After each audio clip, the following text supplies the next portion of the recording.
आदरणीय मेरे प्रिय दोस्तों और भक्तों, भगवान श्री कृष्ण के बारे में एक सूक्ष्म वृतांत आपके समक्ष रख रहा हूँ। दोस्तों, यह 5-6 मिनट का होने वाला वृतांत है। एक बच्चे की यह रिक्वेस्ट आई थी कि भगवान श्री कृष्ण के बारे में उसको विद्यालय में बोलना है, और उस विद्यालय में बोलने के लिए उसको 5+1 मिनट का टाइम होगा। तो दोस्तों, इस 6 मिनट में मैंने जो वृतांत तैयार किया है वह आपके समक्ष भी रख रहा हूँ।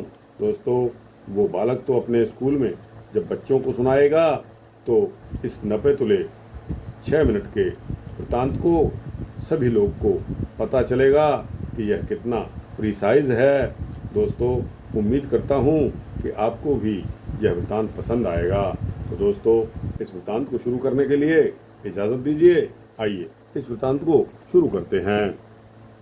भगवान श्री कृष्ण कहते हैं कि तू जिसे इतने उत्साह से पहुंचाने जा रहा है, उसी का 8वां पुत्र तेरा काल होगा। क्या हुआ? आकाशवाणी हुई। आकाशवाणी कब हुई? जब वसुदेव जी देवकी को ब्याह के साथ कंस विदाई देने जा रहा था। दोस्तों, तब यह आकाशवाणी हुई। आकाशवाणी को सुनकर कंस चौंक गया। वह अपनी छोटी बहन देवकी को विवाह होने के पश्चात बड़े उत्साह से पहुंचाने जा रहा था। कंस मृत्यु के भय से कांप उठा। वह तलवार खींचकर अपनी बहन का वध करने के लिए तैयार हो गया। वसुदेव जी ने देवकी से उत्पन्न शिशुओं को कंस को देने का वचन देकर उसके प्राणों की रक्षा की। इतने पर भी कंस ने उन नव दंपत्ति को कारागार में डाल दिया। विरोध करने पर भी अपने पिता को बंदी बनाकर स्वयं को मथुरा का नरेश उसने घोषित कर दिया। बच्चे पैदा होते ही वसुदेव जी कंस के सम्मुख लाकर रख देते थे। वह उन्हें उठाकर शिला पर पटक देता था। एक के बाद एक शिशुओं के रक्त से शिलाखंड रक्त रंजित होता गया। इस तरह देवकी के 6 शिशु मौत के घाट उतार दिए गए। 7वें गर्भ में भगवान शेष पधारे। योग माया ने उन्हें संकर्षित करके गोकुल में रोहिणी के गर्भ में पहुंचा दिया। 8वें गर्भ से स्वयं श्री कृष्ण का प्राकट्य हुआ। वसुदेव देवकी की हथकड़ी बेड़ी अपने आप खुल गई। सारे पहरेदार सो गए और बंदी गृह के दरवाजे भी खुल गए। वसुदेव जी गोकुल जाकर नंद भवन में उन्हें यशोदा के पास रख आए, और कंस को मिली यशोदा की योग माया रूपी कन्या। जब कंस उसे शिलाखंड पर पटकना चाहता था, तब वह उसके हाथों से छूट गई और छूटकर आकाश में चली गई, और अष्टभुजा रूप में कंस के काल रूप के कहीं और प्रकट होने की सूचना दी। गोकुल की गलियों में आनंद उमड़ पड़ा। कंस के द्वारा भेजे गए पूतना, शकटासुर, वात्याचक्र आदि असुर कन्हैया के करों से सदगति पा गए। धीरे धीरे श्री कृष्ण बड़े हुए। माखन चोरी की लीला समाप्त हुई।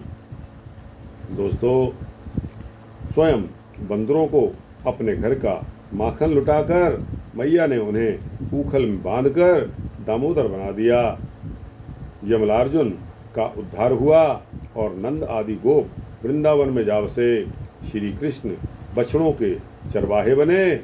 बकासुर आदि सभी असुर श्री कृष्ण के हाथों मृत्यु को प्राप्त हुए। कालिया के फणों पर नृत्य करके श्याम सुंदर ने यमुना जी को विष मुक्त बना दिया। ब्रह्मा जी भी अंत में नटखट की स्तुति कर गए। इंद्रकोप से ब्रजवासियों को बचाकर श्री कृष्ण ने इंद्र का गर्व भंजन किया। महाराज आदि कृष्ण लीला की कितनी ही मधुर स्मृतियां समेटने का सौभाग्य मिला। वृंदावन की इस पावन भूमि को अक्रूर जी द्वारा कंस का निमंत्रण प्राप्त करके नंद बाबा बलराम और श्याम तथा गोपियों के साथ लेकर मथुरा पहुंचे। कंस को श्री कृष्ण के पधारने का संदेश मिला। अहंकारी धोबी की मृत्यु से श्री कृष्ण ने कुब्जा अंगराग स्वीकार कर क्षण मात्र में उसे परम सुंदरी बना दिया। कंस का आराधित धनुष उन्होंने उसके गर्व की भांति क्षण मात्र में तोड़ डाला। दूसरे दिन महोत्सव था कंस की कूटनीति का। श्री कृष्णचंद्र ने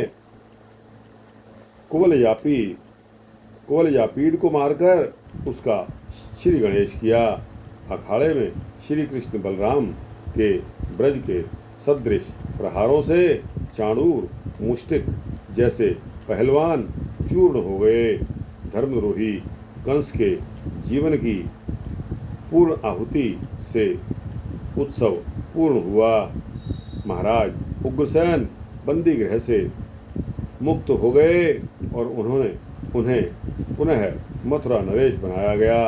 अवंती जाकर श्याम सुंदर ने बड़े भाइयों के साथ शिक्षा ग्रहण की। मथुरा लौटते ही उन्हें जरासंध के आक्रमणों का सामना करना पड़ा। 18वें आक्रमण में कालयवन के सामने से भागकर श्री कृष्ण रणछोड़ बन गए। समुद्र में द्वारकापुरी श्री कृष्ण की निवास स्थली बनी। महाभारत के युद्ध में श्री कृष्ण ने अर्जुन को गीता का उपदेश दिया और बचे हुए धर्मद्रोही असुरों का संहार करवाकर धर्म की स्थापना की। समस्त यादव परस्पर कलह में कट मरे और श्री कृष्ण देखते रहे। व्याध ने श्री कृष्ण के पैरों में बाण मारा और उसे स्वर्ग का पुरस्कार मिला। इस प्रकार श्री कृष्ण लीला का संवरण हुआ। तो दोस्तों, यह लगभग 7 मिनट का वृतांत है, आपके समक्ष रखा। आपको कैसा लगा? अच्छा लगा हो तो इसको लाइक और शेयर करते हुए अपने दोस्तों, भक्तों, मित्रों, जिज्ञासुओं तक पहुंचाना। अपनी राय अवश्य देना कमेंट सेक्शन में, और इस चैनल को सब्सक्राइब कर देंगे तो आपको इसी तरह के सूक्ष्म भक्ति वृतांत मिलते रहेंगे। जय श्री कृष्णा, जय श्री राधे कृष्णा।